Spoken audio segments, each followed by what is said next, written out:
Hey guys! So, andito na naman tayo sa 500 pesos Kasha Pang Noche Buena. Pinanood ko yung video. Ayan. O 49 for 25. Pag ito yung nila, pag pinili mo siya separately, aabot ng 120. 0.75. Pag individual. Pero kulang pa yan. Kasi wala pang giniling, wala pang kulang pa rin. Oh, hindi.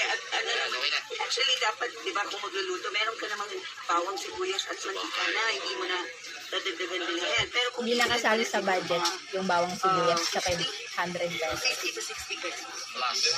Sibuyas, bawang, mantika, tapos yung karne na ilalagay mo. Kasi syempre yung gas, hindi na yung kasama. Kasi diba, meron ka naman ng gasol sa bakal. Talaga yung 500. Kaso naman talaga, nakikita naman natin sa Nakikita supermarket. daw natin sa supermarket. So, paano ka makapunta sa supermarket? Kapitbahay mo lang yung supermarket. Depende na lang sa choices nila ng brands. Diba? Kung gusto nila, ayaw nila Paano ka makapunta sa supermarket? Ang lalakad. So, yung parang sinasabi nila na yung 500 pesos, magkano kilo ng giniling? 350.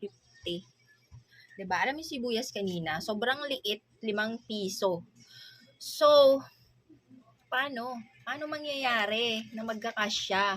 Bakit nyo pinipilit na kasya yung 500 pesos? Saan makakarating yan, te? Grabe. Dapat yung mga nagsasabi ng ganyan, sila yung pinapaluto ng Noche Buena. Challenge siya. Paano ka ngayon makakabili? Saan ka pupunta? Sige, mula dun sa bahay mo. Ayan, mula dun sa bahay mo. Sabihin na nating hindi nakasali yung sibuyas, mantika, bawang sa paggisa, pati yung gasol, yung gas, wag na nating isali.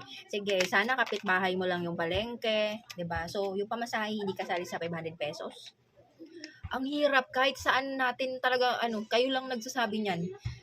Sige nga, kayo nga gumawa. Ang daming ikasan nyo yung challenge, yung sinasabi nyo. Nagpunta lang kayo sa supermarket, tapos pumili kayo na example yung spaghetti na nakabundle. Yun lang. Ang hirap talaga pagkasyahin, te. Kung paano. Ikaw daw, lutuin mo. Gawa ka ng vlog kung magkano yung ganito lahat-lahat. Grabe, kawawa yung Pilipino. Grabe kayo. Hirap na hirap. Hirap na hirap nga siya magpaliwanag. Hirap na hirap siyang lumusot. Parang gusto niya matapos ang interview.